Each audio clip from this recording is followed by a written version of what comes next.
الحمد للہ رب العالمین والصلاة والسلام علی سید المرسلین نبینا محمد وعلی آلہ وصحبہ اجمعین، اما بعد۔ محترم بھائیوں، معزز ساتھیوں، 39ویں حدیث حضرت عبداللہ بن عباس رضی اللہ تعالیٰ عنہ کی حدیث ہے۔ نبی کریم صلی اللہ علیہ وسلم نے فرمایا: ان اللہ تجاوز لی عن امتی الخطأ والنسیان وما استکرہوا علیہ۔ بے شک اللہ تعالی نے میری وجہ سے، میری امت سے، یا کہیے بے شک اللہ تعالی نے میری خاطر، میری امت سے خطا، نسیان اور مجبوراً زبردستی کچھ کروا لیا جائے تو ان چیزوں کو اٹھا لیا ہے اور ان کو درگزر کر دیا ہے۔ چھوٹا سا جملہ ہے میرے بھائیوں یہاں پر بھی اس حدیث کے اندر، لیکن کئی سارے فائدے کے ہمارے لیے بہت ہی انمول اور قیمتی چیزیں ملتی ہیں۔ پہلی فائدے کی بات اس کے اندر غور کرنے کی یہ ہے کہ اللہ رب العالمین گنہگاروں کو جہاں ڈھیل دیتا رہتا ہے، مہلت دیتا رہتا ہے، وہاں وہ بڑا غفور الرحیم بھی ہے، درگزر کرنے والا، بخشنے والا، مہربان، معاف کرنے والا، درگزر کرنے والا۔ لیکن ہماری یہ بہت بڑی کوتاہی ہے کہ صرف اس کے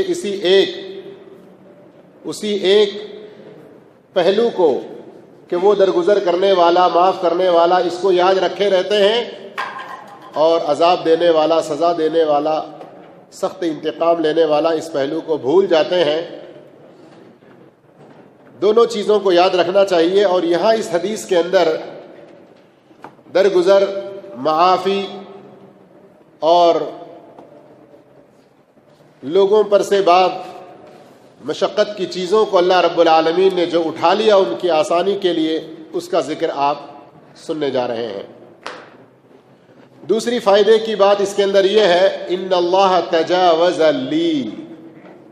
لی جو اللہ کے رسول صلی اللہ علیہ وسلم فرما رہے ہیں، تو اللہ کے رسول صلی اللہ علیہ وسلم کی خاطر، اللہ کے رسول صلی اللہ علیہ وسلم کو خوش کرنے کے لیے اور آپ صلی اللہ علیہ وسلم کی وجہ سے آپ کی امت کو اللہ رب العالمین نے یہ چیزیں عطا کی ہیں۔ پھر آگے اس کے بعد امتی، میری امت، تو یہاں آپ صلی اللہ علیہ وسلم کا میری امت کا کہنا اور میری امت سے ان چیزوں کو اللہ رب العالمین نے اٹھا لیا، ان کو درگزر کر دیا کہنا، تو اس کے اندر بھی ایک ہمدردی، شفقت، پیار، ان کے ساتھ انسیت اور ان کے درد کو، ان کے دکھ کو، ان کے تکلیف کو سمجھنے کی ایک ایسی چیز محسوس ہوتی ہے۔ اور یہ چیزیں اتنا کھول کر اس لیے بیان کی جا رہی ہیں کہ ہم بھی کچھ اپنے اندر ایک احساس پیدا کریں، ہمارے احساس و شعور کو ذرا جگائیں۔ ہم نبی کریم صلی اللہ علیہ وسلم کی محبت کا دعویٰ کرتے ہیں، نبی کریم صلی اللہ علیہ وسلم کے نام کے ساتھ آپ صلی اللہ علیہ وسلم کی شخصیت میں کوئی کچھ گستاخی کرے تو اس کے خلاف اپنی جان کھپانے اور اس کے خلاف بہت کچھ کرنے کو تیار ہوتے ہیں، لیکن نبی کریم صلی اللہ علیہ وسلم کی سنتوں پر عمل کرنے کے لیے جن چیزوں کا حکم آپ نے دیا، ان کو بجا لانے کے لیے جن چیزوں سے روکا، ان سے رکنے کے لیے ہم لوگ بہت پیچھے رہتے ہیں۔ اور کتنی ساری حدیثوں سے ہم کو پتہ چلتا ہے کہ نبی کریم صلی اللہ علیہ وسلم اپنی امت کے بارے میں بار بار اللہ رب العالمین سے گریہ وزاری کرتے رہے۔ کتنی مرتبہ ایسا ہوا کہ رات تہجد کی نماز کے لیے کھڑے ہوئے ہیں، اپنی امت کی مغفرت کے لیے اللہ رب العالمین سے ساری رات گڑ گڑاتے رہے۔ میدان محشر کے مختلف مراحل ہیں، وہاں پر اپنی امت کی سفارش کے لیے اللہ کے رسول صلی اللہ علیہ وسلم کتنی دیر تک اللہ رب العالمین سے عاجزی کریں گے۔ اور پھر وہ سب سے بڑی شفاعت کا جو واقعہ ہے وہ تو بات ہی اور ہے کہ اللہ کے رسول صلی اللہ علیہ وسلم کتنی لمبی دیر تک سجدے میں گرے ہوئے اللہ سے گریہ وزاری کرتے رہیں گے۔ میرے بھائیوں، نبی کریم صلی اللہ علیہ وسلم کے بارے میں یہ سب باتیں جب ہم سنیں تو ہم آپ کی امت ہونے کے ناحیے سے، آپ کی امت کا ایک فرد ہونے کے ناطے، ہم صرف عدد کو ظاہری طور پر بڑھانے میں نہیں، عملی طور پر واقعتاً ہم ایک سچے اور اچھے امتی ثابت کرنے کی کوشش کریں۔ اللہ اس کے لیے توفیق ہم سب کو عطا فرمائے۔ جن چیزوں کو ہم سے اٹھا لیا گیا، جن چیزوں کو اللہ رب العالمین نے درگزر کیا، یہاں 3 چیزوں کا ذکر ہے: خطا، نسیان اور مستکرہ علیہ۔ خطا کہتے ہیں ایسی غلطی جو انسان جان بوجھ کر نہیں کرتا، جانتے بوجھتے عمدن قصدن نہیں کرتا، ایسے ہی جیسے کہتا ہے بھول چوک سے ہو گئی، جو کہتے ہیں چوک ہو گئی، غلطی ہو گئی، وہ بھول تو نسیان میں آ رہا ہے۔ جیسے قرآن مجید میں بھی اللہ رب العالمین نے ایک موقع پہ فرمایا وَلَيْسَ عَلَيْكُمْ جُنَاحٌ فِي مَا أَخْطَأْتُمْ بِهِ وَلَكِنْ مَا تَعَمَّدَتْ قُلُوبُكُمْ۔ انجانے میں، غلطی سے، خطا تم سے کوئی سرزد ہو گئی تو اس پر تمہارے لیے کوئی گناہ، کوئی حرج نہیں، وَلَكِنْ مَا تَعَمَّدَتْ بِهِ قُلُوبُكُمْ، لیکن دلوں سے، دل کے ارادے سے، جان بوجھ کر جو تم کرتے ہو اس پر تمہاری گرفت ہوگی۔ دوسری چیز اس کے اندر نسیان۔ نسیان کوئی چیز یاد تھی جو بھول گئے، بھلاوٹ کو نسیان کہتے ہیں، اور اللہ رب العالمین نے اس کو بھی ہم پر سے اٹھا لیا۔ بھول سے کوئی غلطی، کوئی کام ہو گیا، کوئی گناہ سرزد ہو گیا تو اس کا کیا حکم ہے کہ اس کا جو گناہ لکھا جانا ہے وہ اللہ رب العالمین معاف کر دیتا ہے۔ لیکن اس کے اندر تھوڑی سی تفصیل ہے، میں آگے بتاؤں گا۔ ابھی تو صرف الفاظ کی تھوڑی سی تشریح کر رہا ہوں۔ ان الفاظ کا شرعی اصطلاح میں جو معنی مفہوم ہے، کیا کریں گے تو کیا ہوگا، کیا نہیں ہوگا، وہ تفصیل ابھی آگے بتاؤں گا۔ صرف یہاں الفاظ کا معنی۔ اور قرآن مجید میں بھی سورہ بقرہ میں ربنا لا تؤاخذنا ان نسینا او اخطأنا، اے پروردگار بھول سے، جو ہم سے بھول ہو جائے، جو ہم سے چوک ہو جائے، خطا سرزد ہو جائے تو تو اس پر ہماری گرفت نہ کر۔ یہ ہم کو سکھایا گیا کہ ہم اس طرح دعا کرتے رہیں۔ تیسری چیز اکراہ، کہ کسی آدمی کو کوئی اور آدمی مجبور کر دے، زبردستی کرے اس کے اوپر کہ تم کو یہ حرام کرنا ہی کرنا ہے، کوئی فرض کرنے نہیں دیا جا رہا ہے اور اس کو اس طرح سے مجبور کیا جا رہا ہے۔ تو اس کے بارے میں بھی قرآن مجید سورہ نحل میں کیا آیت ہے؟ من کفر باللہ من بعد ایمانہ الا من اکرہ وقلبہ مطمئن بالایمان۔ کوئی آدمی ایمان لانے کے بعد اگر اس سے کوئی کفر سرزد ہوتا ہے،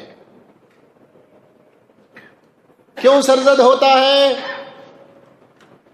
کوئی اس کے اوپر کھڑا مجبور کر رہا ہے، کوئی اس کے اوپر ظلم و ستم ڈھا رہا ہے، تو وہ تھوڑا سا اپنی جان بچانے کی خاطر تھوڑا سا وہ ایک پینترا بدل کے آگے اور ایمان پر جم کر دوسروں کو بھی ایمان کی طرف بلانے کے لیے ظاہر میں صرف کچھ کفری الفاظ استعمال کر رہا ہے۔ وَقَلْبُهُ مُطْمَئِنٌ بِالْإِيمَانِ، اس کا دل ایمان پر مطمئن ہے۔ ایسا نہیں جیسا ہمارے کچھ لوگ کہتے ہیں جب سے میں نمازی بن گیا تب سے یہ مصیبتیں آ رہے ہیں، اچھا ہے کہ نمازی نہ بنو، متوہ نہ بنو، چھوڑ دو، خلی ولی صلاح والا، کہتے ہیں کچھ لوگ نا۔ یہ تو بے ایمانی ہوئی، دل سے اس کا کفر ظاہر ہو رہا ہے۔ یہ مثال میں نے ایک نماز کی تھی، جیسے بہت سارے لوگ نماز کے عادی بن جانے کے بعد کچھ تھوڑی آزمائشیں آ جاتی ہے تو پھر پیچھے ہٹ جاتے ہیں۔ کوئی آدمی اسلام قبول کیا، مومن بنا، اسلام کے دائرے میں آیا، لیکن اس کے گھر والوں سے، اس کے رشتہ داروں سے، گاؤں والوں سے کوئی اس پر ایسا ظلم و ستم ڈھایا جا رہا ہے کہ اس کا دل ایمان پر مطمئن رہے، اس کے دل کے ایمان میں کسی طرح کی کوئی ڈگمگاہٹ، کوئی کسی طرح سے جنبش نہ آئے اور اس کے اندر کوئی زلزلہ نہ آئے، ایمان پر وہ اس کا دل جمع رہے، لیکن تھوڑی سی ایسی مصلحت جس کے ذریعے آگے وہ اور ایمان پر جم سکے اور لوگوں کو ایمان پر لا سکے، اس کے لیے تھوڑا سا کچھ کفر کا سہارا لے رہا ہے، کفری الفاظ استعمال کر رہا ہے، تو وہ معاف ہے۔ لیکن جو کھلے عام کفر کرے، کھلے عام دل کے ساتھ میں کفر کا ارتکاب کرے، تو ان لوگوں کے لیے اللہ رب العالمین فعلیہم غضب من اللہ ولہم عذاب عظیم، تو ان کے اوپر اللہ کا غضب بھی ہے اور وہ اللہ کے دردناک عذاب میں گرفتار ہوں گے۔ تو یہ خطا، نسیان اور اکراہ، لیکن یہاں سمجھنے کی، غور کرنے کی بات یہ ہے کہ اللہ رب العالمین نے اپنے رحم و کرم سے ان تین چیزوں کو جو درگزر کیا، ان کو جو معاف کیا، وہ معافی اللہ کے حق والی بات ہے۔ کیسے اللہ کے حق والی بات؟ یعنی انسان سے کوئی غلطی، بھول چوک، کوئی مجبوری کا ایسا کام سرزد ہوا جو اس کے اور اس کے اللہ کے درمیان سے تعلق رکھتا ہو، تو اللہ اس کو معاف کر دے گا۔ لیکن بندوں سے جس کا تعلق ہو تو اس میں اللہ اس پر سے گناہ اٹھا لے گا، لیکن اس کا جو حق ہے وہ ادا کرنا پڑے گا۔ میں مثالوں سے بات سمجھاتا ہوں، سمجھ میں بات آئے گی۔ مثال کے طور پر ایک آدمی چڑیا شکار کرنے کے لیے، ہرن کو شکار کرنے کے لیے تیر چھوڑ رہا تھا۔ ادھر سے ایک آدمی آیا اور اس کو وہ تیر لگا، جان بوجھ کر اس نے اس آدمی کو مارا، کیا کہیں گے اس کو؟ قتل خطا۔ اب قرآن مجید میں قتل خطا، تو یہ غلطی سے جو ایک آدمی کا قتل ہو گیا نا، تو یہ غلطی کی سزا جو اللہ کے پاس تھی وہ تو اللہ معاف کر دے گا، لیکن اس آدمی کا جو قتل ہوا ہے اس کے وارثین کو دیت کا پہنچانا اس کے ذمہ ہوگا۔ ومن قتل مؤمنا خطأ، جو کسی مومن کو خطا سے قتل کر دے، فتحریر رقبۃ مؤمنہ، تو ایک مومن غلام کو آزاد کرنا۔ اس کی صورت نہیں ہے تو پھر آگے دیت کی، اور پھر مقتول کس طرح کا ہے، کس قوم کا ہے، وہ تفصیلات وہاں پر بیان ہے۔ بات سمجھ میں آ گئی؟ ہمارے اور اللہ کے بیچ میں اگر وہ غلطی ہے تو اللہ بالکل ہی معاف کر دے گا۔ اگر ہمارے اور بندوں کے بیچ میں ہے تو اس کی جو سزا ہے، اس کا جو گناہ ہونا ہے، اللہ وہ گناہ نہیں لکھے گا، وہ معاف کر دے گا۔ لیکن ارے غلطی سی کیا جی، اللہ معاف کر رہا، تم کیوں نہیں کرتے؟ جاؤ، تمہارا کچھ نہیں دیتا میں، یہ نہیں چلے گا۔ ہری بات سمجھ میں؟ ہاں، ان اللہ تجاوز لی عن امتی کی حدیث پیش کر کے آپ اپنے آپ کو بچانے کی کوشش نہیں کر سکتے۔ اسی طرح سے بھول چوک، بھول سے، نسیان کے ذریعے اللہ رب العالمین کے حق میں کچھ کوتاہی ہو جاتی ہے تو اب اس کی بھی متعدد شکلیں ہیں۔ شیخ ابن عثیمین رحمۃ اللہ علیہ نے اتنی ساری مثالیں اس موضوع سے متعلق پیش کی، سبحان اللہ، ان ساری چیزوں کو پیش کرتے جائیں گے تو وقت نہیں ہے، لیکن ایک دو مثالیں حسب ضرورت مسئلے کو سمجھنے کے لیے۔ خطا کی مثال تو کچھ سمجھ میں آ گئی نا؟ ایک چیز یہاں پر اس کو آپ خطا کا نام دیں یا بھول کا نام دیں، اللہ کے رسول صلی اللہ علیہ وسلم کے زمانے میں بھی ایک واقعہ ایسا پیش آیا تھا. موسم بدلی ہے، آپ روزے سے ہیں، گھڑی آپ کے پاس نہیں ہے، کسی ایسی جگہ پر ہیں. آج کل تو گھڑیوں کی سہولت ہے، اس لیے میں کہہ رہا ہوں کہ گھڑی نہیں ہے، کسی ایسی جگہ آپ ہیں کہ آپ کو سورج کے ڈوبنے کے یقین کے ساتھ ہی روزہ افطار کرنا ہے. آپ نے اپنی حد تک پوری کوشش کی اور آپ کو اندازہ نہیں، یقین ہو گیا کہ سورج ڈوب گیا اور آپ نے روزہ افطار کر لیا. کرنے کے کچھ ہی دیر کے بعد پتا چلا کہ سارے بادل چھٹ گئے، سورج تو صاف دکھائی دے رہا ہے.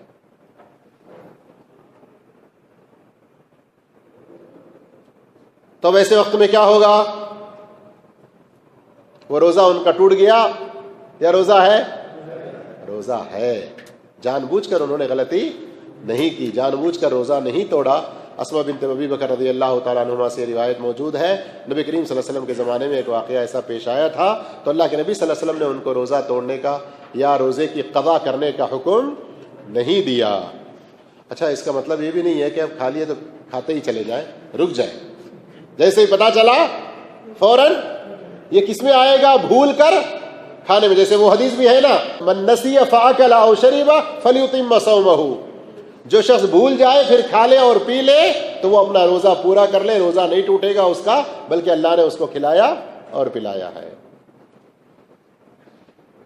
لیکن نماز سے متعلق کچھ مسائل بھی یہاں اہل علم ذکر کرتے ہیں.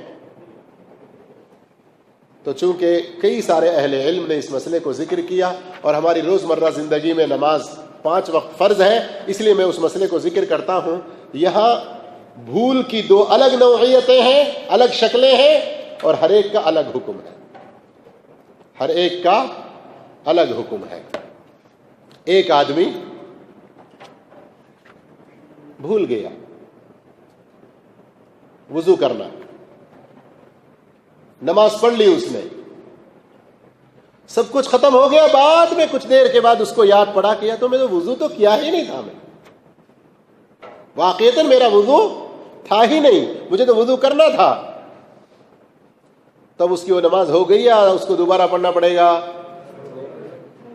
ہاں، نہیں ہوئی، اس کی نماز نہیں ہوئی،